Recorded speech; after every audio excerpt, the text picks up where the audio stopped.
Hello loves, it is Tatiana Volkt here, and today we are actually going to be doing a non-spoiler book recommendation. So if you've been on the channel for a while, you may have known that I am a really big fan of Clap When You Land by Elizabeth Acevedo. So I thought for the first book recommendation like this, the Why You Should Read This Book series that I'm doing, that I would pick one of my absolutely favorite books for the year. So I actually read this originally at the end of 2020, and then I was very fortunately gifted the physical copy, so I read it again a few months ago in 2021. I think maybe May-ish? I'm not entirely sure, but it was a while ago and I absolutely adored it. So if you're wondering what this book is about, it is about two characters who both end up losing someone really important to them during a flight from New York to the Dominican Republic. So a flight goes down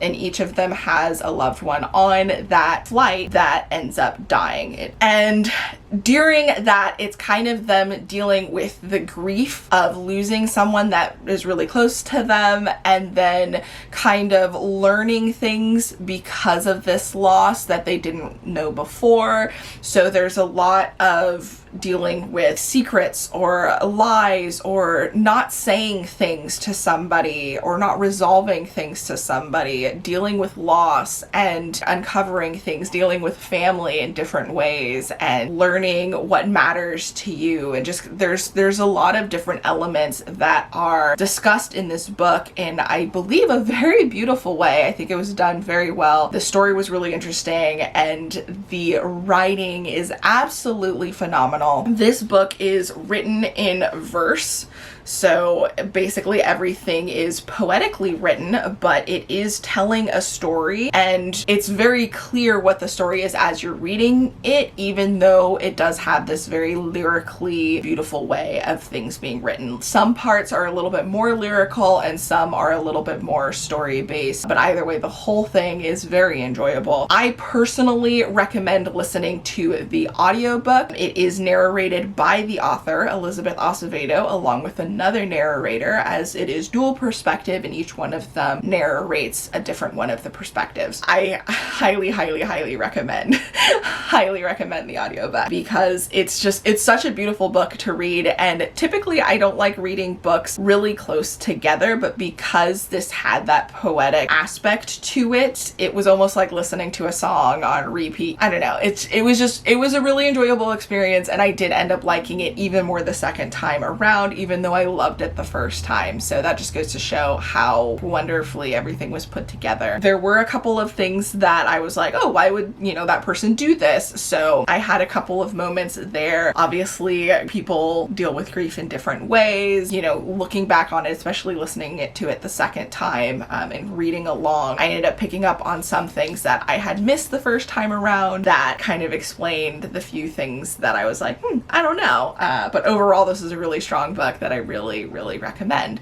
Now, if you're interested in hearing how the book actually sounds, I will read you the first part of it, but I apologize because I cannot pronounce everything correctly. The first section by our character, I believe her name is Yahara from the Dominican Republic. I know too much of mud. I know that when a street doesn't have sidewalks and water rises to flood the tile floors of your home, learning mud is learning the language of survival. I know too much of mud. How Tia will snap at you with a dish rag if you track it inside. How you need to raise the bed during hurricane season. How mud will dry and cling stubbornly to a shoe or a wall. To Viralata the dog and your exposed foot. I know there's mud that splatters as a motoconjo drives past. Mud that suctions and slurps at the high heels of the working girls I once went to school with. Mud that softens, unravels into a road leading nowhere. And mud got a mind of its own. Wants to enwrap your penny loafers, hug up on your uniform skirt, press kisses to your knees,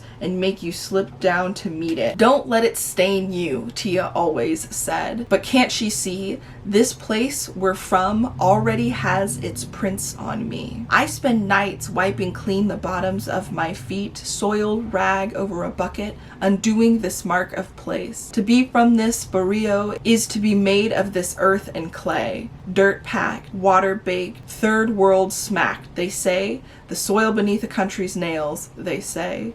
I love my home, but it might be a sinkhole. Trying to feast, quicksand, mouth pried open. I hunger for stable ground somewhere else. So that kind of gives you an idea of what you can expect. Like I said, some parts are a little bit more lyrical than others, but it is just really beautiful to listen to. In general, I enjoy poetry, but I also don't at the same time, because a lot of the times it doesn't have the structure of a novel. So it's really nice to get the best of both worlds with this book, where you do get the structure of a novel, you do get a clear story, but you also have some of those semi-abstract lyrical moments of verse, as you can see in this opening. I think the way Elizabeth Acevedo writes in general is very much connects you to the character and is very filled with emotion. So I, again, highly recommend this. This is a favorite, so obviously I am a little bit biased for it, but I do think if you're interested in reading a story about grief and loss and family and lies and understanding